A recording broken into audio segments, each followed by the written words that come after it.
Bismillahirrahmanirrahim. Assalamualaikum warahmatullahi wabarakatuh.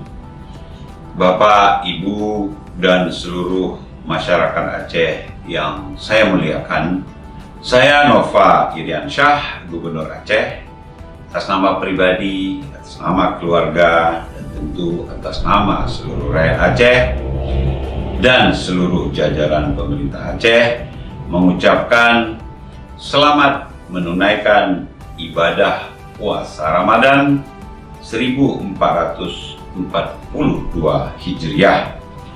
Mohon dimaafkan segala kesalahan dan kekhilafan.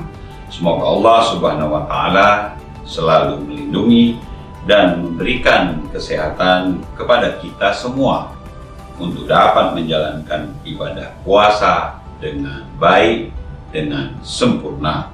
Dan semoga Allah Subhanahu wa Ta'ala mengantarkan kita menjadi orang-orang yang bertakwa. Amin ya rabbal alamin. Wabillahi taufiq wal hidayah. Wassalamualaikum warahmatullahi wabarakatuh.